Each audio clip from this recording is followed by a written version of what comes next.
Anne Claire and Ken fight to stay in the game. Well, one of them does.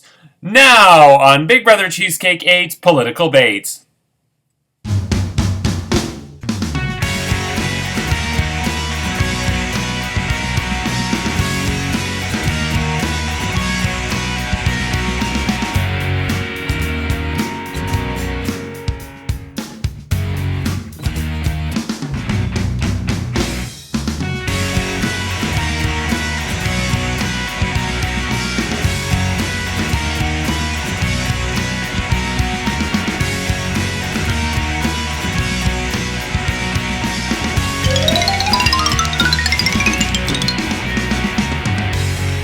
Hello, I'm Andrew Shevsik Moonves. Welcome to Big Brother Cheesecake 8 Political Bait. It's day 7 inside the Big Brother Cheesecake house, and this week Alex is the head of household, giving the Bloc Québécois safety for the week.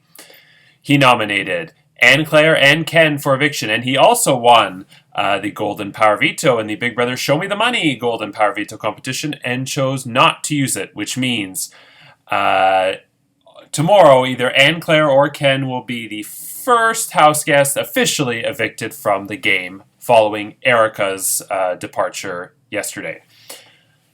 Who will it be? You'll find out tomorrow. And what will their plea speeches be? We'll find out shortly. But first, as I alluded to in the intro, one of the two nominees, Anne Claire, she did put in a plea, which I'm going to read later in the episode.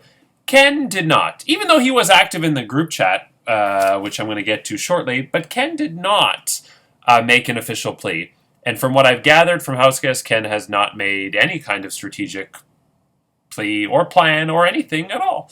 But I will say it's interesting that in all 4 of the political party chats, none of them, unless I just had a stroke and glanced over it, but none of the 4 political party chats discuss the eviction vote, which I find kind of interesting.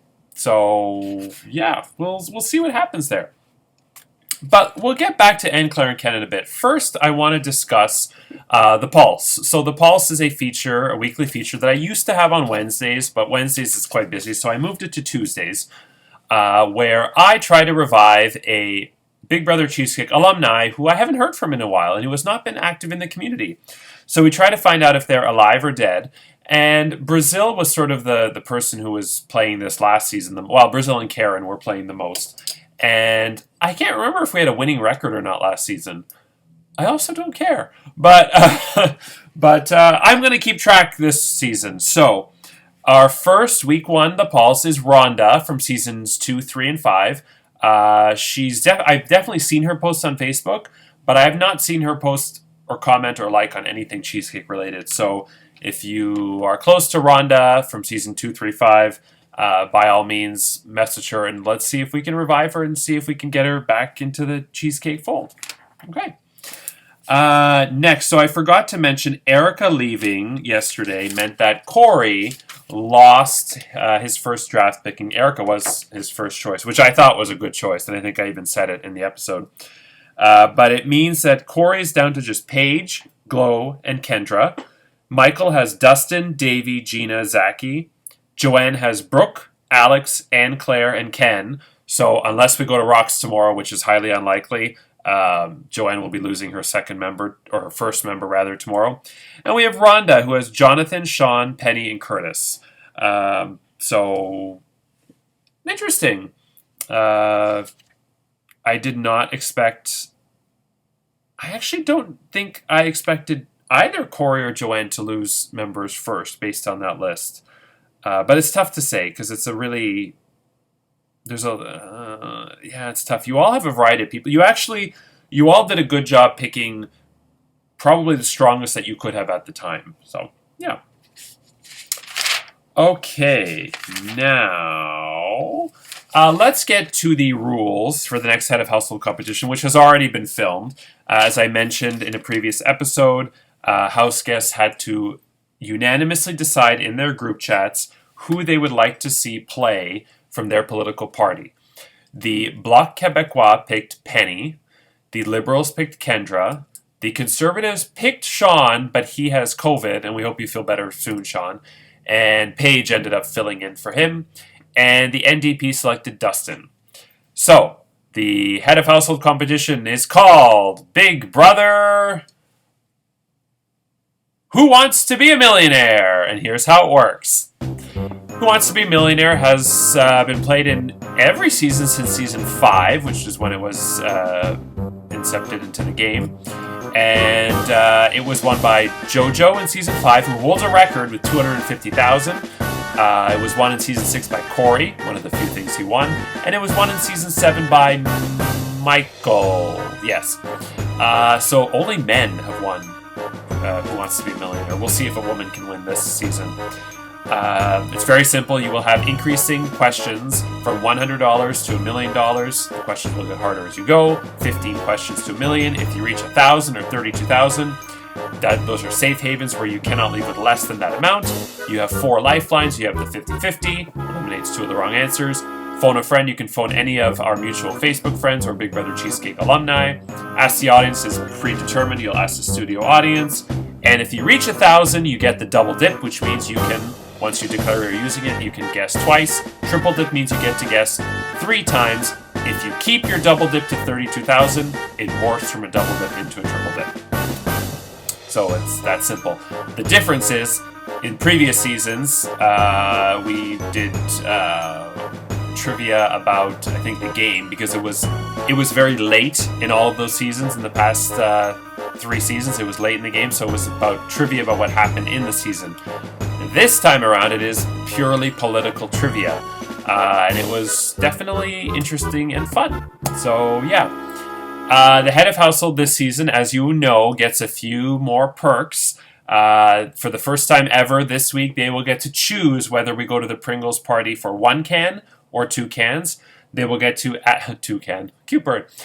They will get to add a paper slip for the Pringles party for the house guests of their choice. They cannot choose themselves. And this week, I'm doing something new that I've never done before. We are starting to give away Monopoly pieces this week, and to freshen it up, since it's the most twisted season yet, to keep it different, the house guest who wins head of household will get to choose whichever color set they like. Purple, Mediterranean and Baltic; light blue, Oriental, Vermont, Connecticut; pink, St. Charles, States, Virginia; orange, St. James, Tennessee, New York; red, Kentucky, Indiana, Illinois; yellow, Atlantic, Ventnor, Marvin Gardens; green, Pacific, North Carolina, Pennsylvania; or the dark blue, which is Park Place and Boardwalk. So obviously, the ones that I said toward the end, the dark blue being the most expensive one, those are the best ones to have. But it could also put a target on your back, because if you are evicted with them, just like it's been since season 6, you get to bequeath them to the house guests of your choice. So if you have too many color sets, or you have more expensive ones, it could put a target on your back. Stephanie claims last season that she was partially targeted because she didn't have Park Place and Boardwalk. I could have sworn Owen had that. But she said that she had something expensive. She did have... No, Park Place and Boardwalk went to... Now it's going to bother me. It went to the second head of household, which would have been... who the hell was week 2? Oh, Tom. Oh, and then Tom was evicted and he gave it to Stephanie. Then Stephanie was evicted and she gave it to Owen. And I don't remember if Owen held on to it until the comp. I think he did. But yeah, he did. So long story short, having the most expensive ones is better, but could put a target on your back. The cheaper ones, like Mediterranean, Baltic, purple and light blue, they're not going to do as much, but nobody will target you. So whoever wins head of household gets to choose whichever one they like. Because in previous seasons 1 through 4 and 6, I went from cheapest to most expensive. And then last season I reversed it and I started with the most expensive. But yeah. Okay, that's the rules to the head of household competition. Now, the next piece of business, there was some discussion in the group chat today about guns. And considering this is a political season, I was rather impressed that we talked about guns. The the House guests all agreed that overall guns are bad, which I'm glad that that was the general consensus. And I'm not going to read from the group chat in the voices of people because I think that's would be a little offensive to given the nature of the subject. But maybe with the exception of Glow.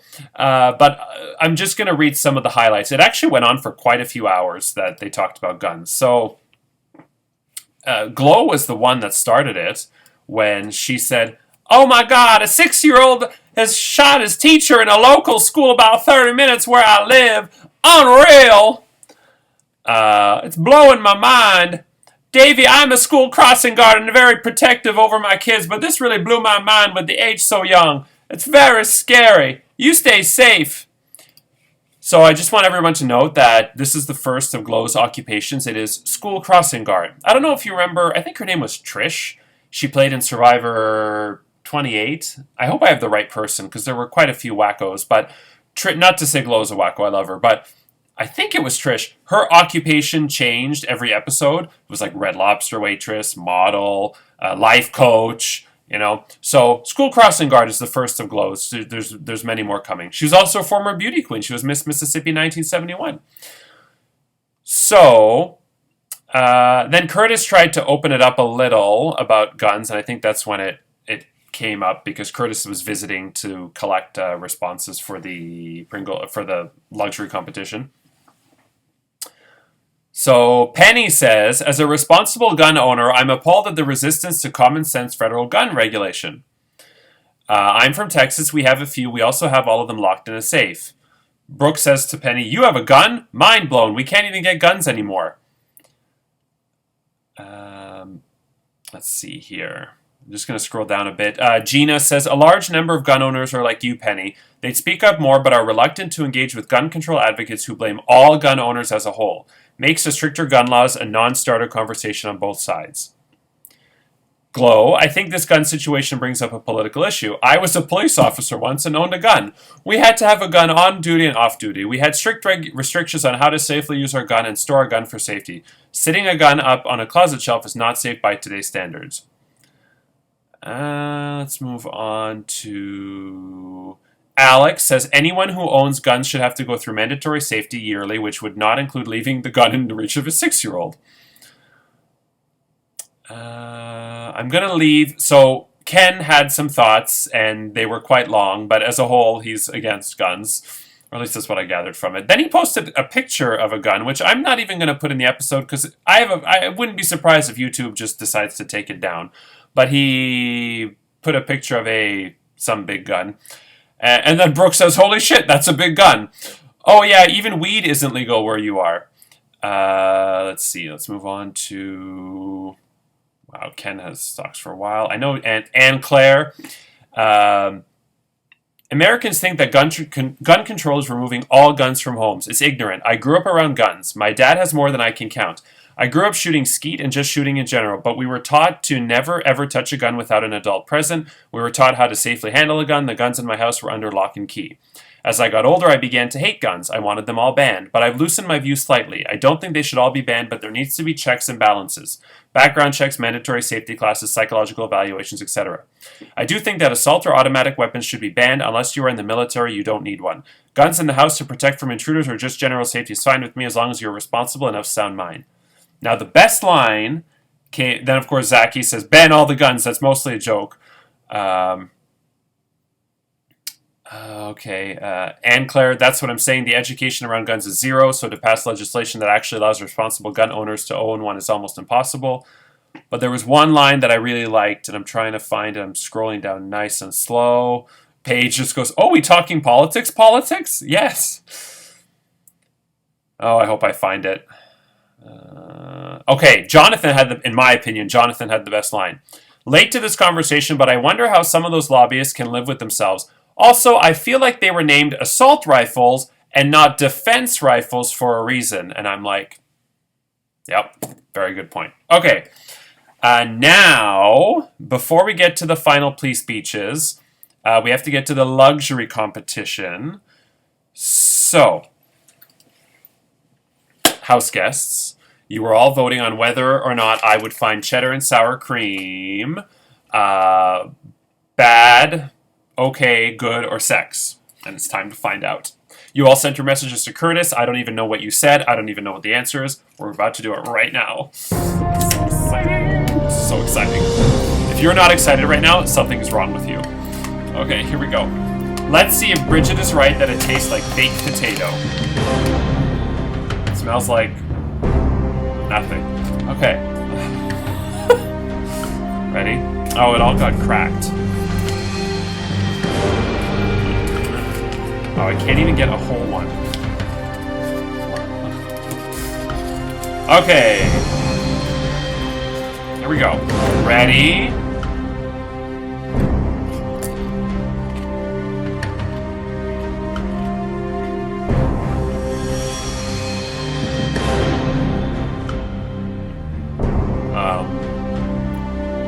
This tastes like a combination of cheddar and sour cream and onion.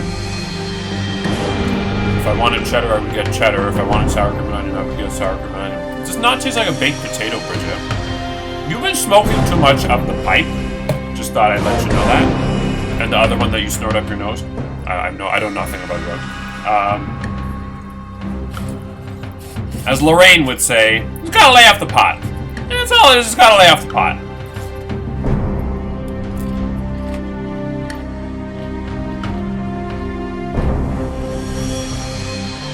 Does nothing for me. It's got no spice. It's got... It's like blah. Not even salty, or sweet, or savory, or anything. So my initial spidey senses to not include it in the original Pringles party was correct, because it is bad. So, I have a feeling nobody got it, but let's find out. Okay, spoiler, do not open. Here are the results.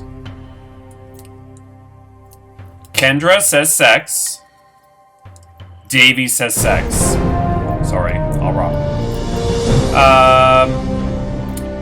Curtis good, Penny good, Anne Claire good, Brooke good, Zachy good, Gina good, Jonathan good. You're all wrong. Oh, this is hilarious. I love this. I already... Dustin says okay. Alex says okay. Sean says okay. And only 13 people submitted. Who didn't submit? 13, man, arrogant. So Ken didn't submit, and there's somebody else who didn't. I'm curious. Who's not there? Oh, Paige. Paige didn't submit. Okay. There's only one person who said bad. And the winner of the luxury competition is... Glow! So no need for a random draw between the winners because Glow is the only person who got that right. Okay, and it also has a bad aftertaste. It kind of tastes like...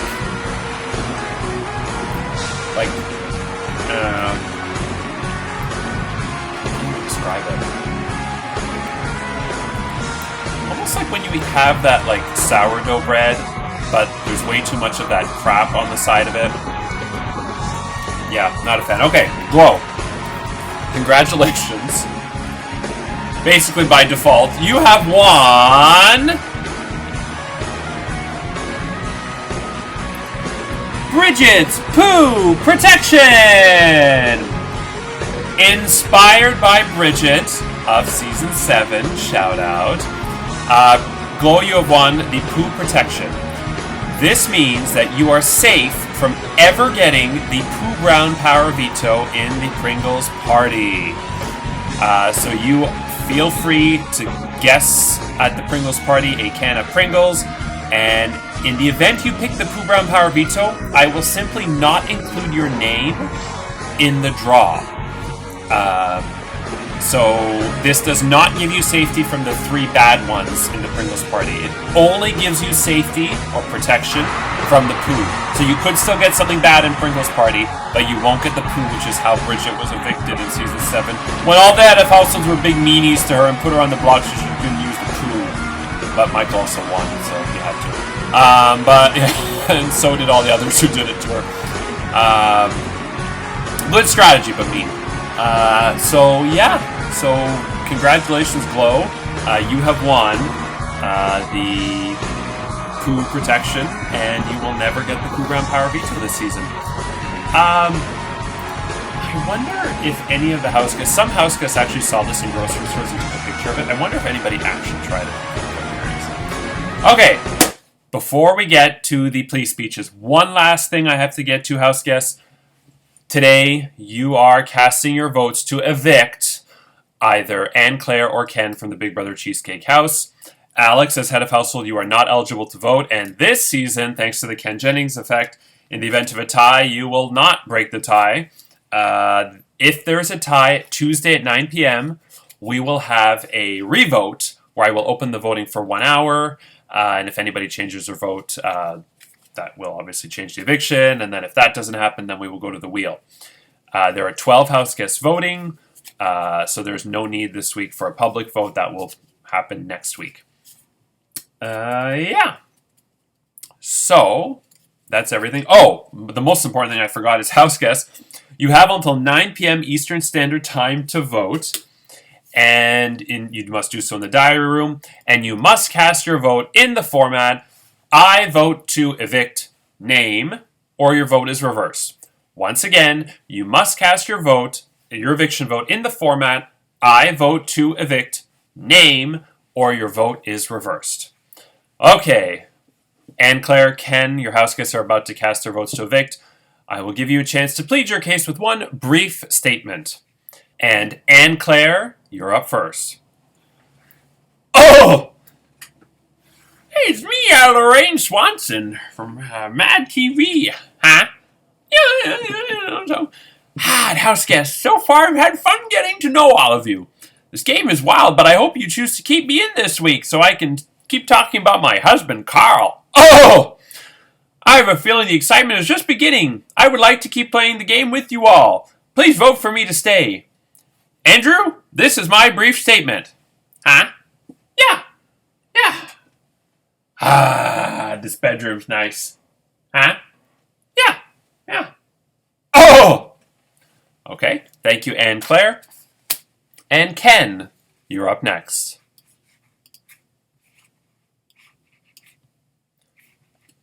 Hello, I am Ken, aka K3PO. Lobbying isn't always shady, but it often is. Instead of thinking there's a KKK member of Antifa or demonic Democrat torturing kids behind every bush and tree, people should realize, and this is a direct quote by the way, should realize that very rich people are buying out their livelihoods from under them, and it knows no particular political affiliation. Offshoring jobs for cheaper labor, automation, tax havens, gutting organized labor laws, slavish devotion to short-term shareholder profits, real estate income trusts, hoovering up all of your homes and renting them back to us. Tyson Foods, etc., running a monopoly that then dictates rock-bottom prices to strapped farmers who have to sell them to corporate farm companies, prohibitively expensive farm equipment, and on and on and on and on and on.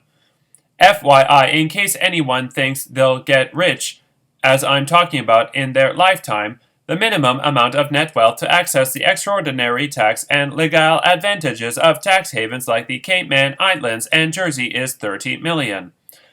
Yachts like the Flying Fox cost approximately $10 million per year to staff and maintain, and some of these guys have quite a few. They discovered yesterday that Roman Abramovich of Russia had 5 more super yachts that they knew about. Anne Claire or Ken, who will be evicted from the Big Brother Cheesecake 8 house, impeached from Congress, and lose their shot at the $800 cash prize? And who will rise to power and become the new head of household? Find out tomorrow. I'm Andrew Shevsik Moonves. Take care, and remember, mankind must put an end to war before war puts an end to mankind. Good night.